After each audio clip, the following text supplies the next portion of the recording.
This video is made possible by North Naperville Autos. If you're looking for a quality used car in the Chicagoland area, North Naperville Autos is here to help. Browse their inventory at northnapervilleautos.com and drive home in a new vehicle today. Alright, what's up guys? My name is Zach and today I am driving a 2001 Nissan Xterra SE. Up front is a 3.3 liter V6 and down below is a 4-speed automatic transmission.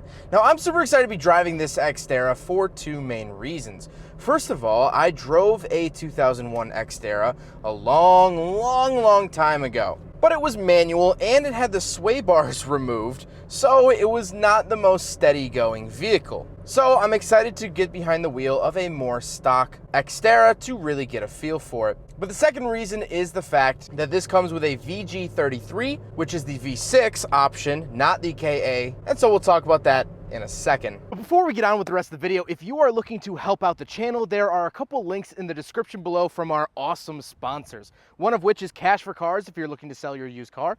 One is from Fixed, a Bluetooth OBD2 sensor to help diagnose your vehicle, and another from Conplates. Conplates is a suction cup license plate mount for your vehicle in case you don't want to drill into your front bumper. Each purchase or quote goes towards helping the channel, and it's greatly appreciated, so let's get on with the video. But let's get back to that 3.3 liter V6, and the engine makes about 170 horsepower, which isn't great, but it's also not terrible. Now, the reason I was excited to talk about the VG33 is because it's from the VG family, which is also found in the 90s Z cars. So, in the 1980s and 1990s, here in America, the 300ZX had a 3.0 liter VG V6. So these are relatively stout motors, however, they are still only single overhead cams, which makes them kind of an older design. They haven't aged particularly well, but this engine is great for swaps into 300ZXs. This is actually a pretty decently common swap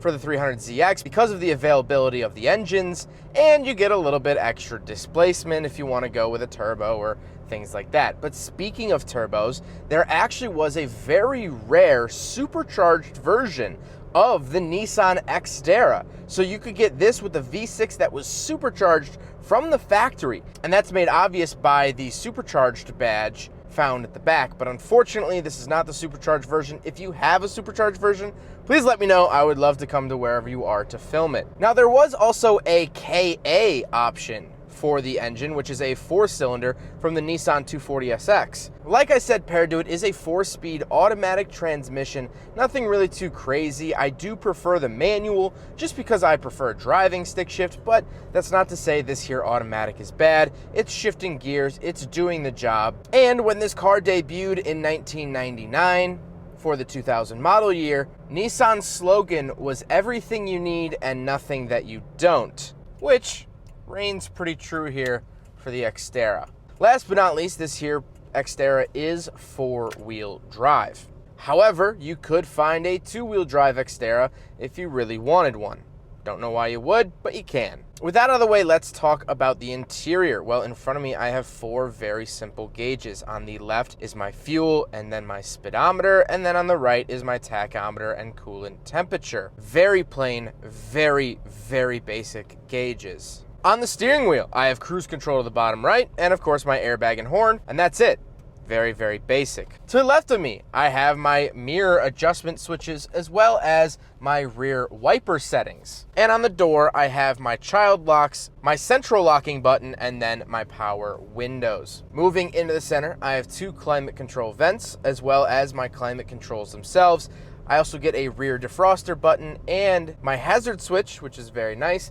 And then I have the spot where the factory radio would go. Of course, this radio has since been changed out because most radios from this era were pretty terrible. Down below that, I have my 12-volt outlet for my cigarette lighter and my ashtray. And then I have a little cubby and another 12-volt outlet. So you get a couple of 12-volt options here in the Xterra, which is really nice, especially if you're going to use this as an off-road vehicle. You can keep your devices charged, cameras charged, soldering iron at the ready, whatever it may be. Then moving on to the center console itself. To the left, these are my four-wheel drive options. I like the physical manual four-wheel drive settings. I always prefer this in any four-wheel drive vehicle I review. It's just more satisfying to me, and it gives me a little bit more reassurance when I'm out on the trails, actually physically putting it into four-wheel drive instead of pushing a button and it going, okay, I did it. Did you really do it? You sometimes have to treat it like a 7-year-old brushing their own teeth. Then to the right, I get my automatic shifter. Very, very basic here. It probably costs Nissan $1.50 to manufacture, which is fine. Again, that really reigns true to the Nissan Xterra's idea of everything you need and nothing that you don't. Then we come to the cup holders, so we will do a big friggin' bottle test. And on the first approach, big friggin' bottle does not fit. However, there are rubber liners that you can actually remove, and once the rubber liner is removed, the big friggin' bottle does indeed fit.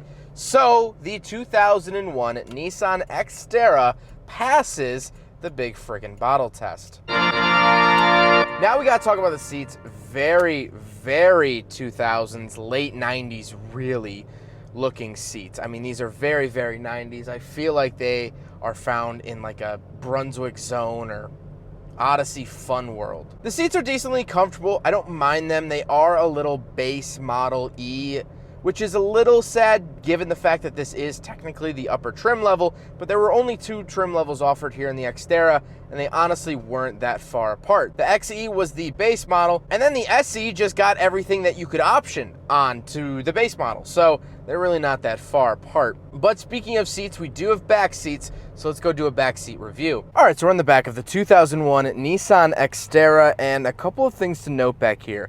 First of all, the seats are high up. It has something called stadium seating, where the rear seats are actually higher than the front seats. So I can actually see up and over the driver and passenger, which is unique. Not a whole lot of cars feature this. The Honda Element is another one that comes to mind that has stadium style seating, but that's really it. I don't really get any amenities back here. I have 2 cup holders. I don't even get a center console or anything like that, but we will hop around the back and take a quick look at the cargo space. So around the back of the Xterra, sorry, there's a train going by, but just pull the handle up and there we go. Now these seats do fold flat, which is really, really nice. Have a nice flat loading floor, as well as I do get a 12-volt outlet over here and plenty of cargo space. If you're gonna go on an overlanding adventure, you can fit everything you need in here, which is really, really cool. And the cargo space is a huge benefit of this particular Xterra, this generation of Xterra, I should say. So anything you want to fit, you're going to be able to fit in here. Shut up. Now we got to talk about the looks, and I don't know how I feel about the look of the Xterra. Sometimes I look at it and I think it looks great. Other times I think it looks extremely dated. So other times I look at it and it looks extremely dated. So not really quite sure how I feel. But now let's get to my final thoughts here on the 2001 Nissan Xterra. Well, I don't like the ride. The ride quality is very harsh. The suspension is harsh, but it has such big tires that the tires are big and floaty. It's like when you try to reheat a leftover cheeseburger, and so you throw the whole thing into the microwave, but now the lettuce and tomato and onions on top are now boiling hot, and it just doesn't feel right. But the burger's right, but the vegetables aren't. But if you didn't put it in the microwave, then the burger would be cold, but the vegetables would be the right temperature. It's that sort of mismatched flavor that I feel when driving the Xterra. However, there's an argument on the other side of that. This is a basic off-roader. Nissan came out and said it when they originally launched this car. Everything you need and nothing that you don't. Man, that should be a song. I got everything I need and nothing that I don't. Man, someone should write that down. But I think they hit the nail on the head when they came out and announced this car, because this is a very basic off-roader that's good at a thing, and that's the thing it's good at. Now, this is the first generation of the Nissan Xterra, and the Xterra went on to have a second generation spanning from 2005 till 2015.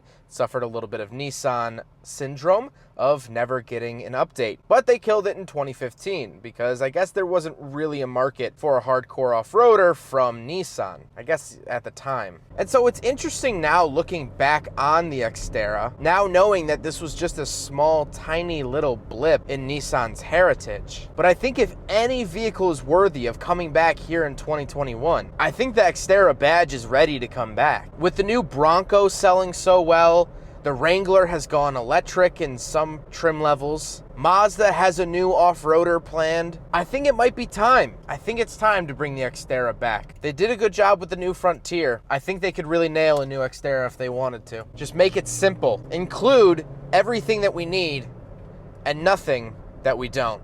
Well, I hope you guys enjoyed the video. Huge thank you to North Naperville Autos for letting me take out their Nissan Xterra.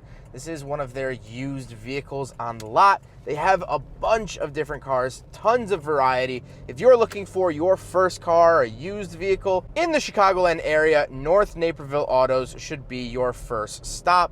I've been reviewing with them for quite some time, and they always bring cool, fun, and interesting vehicles to the table. So I can't recommend them enough. They do offer financing, as well as they are Carfax certified. So you know that you're going to be picking up the right car. But I hope you guys enjoyed the video. Don't forget to rate the video, comment on the video, and subscribe if you really liked it. Take care, guys.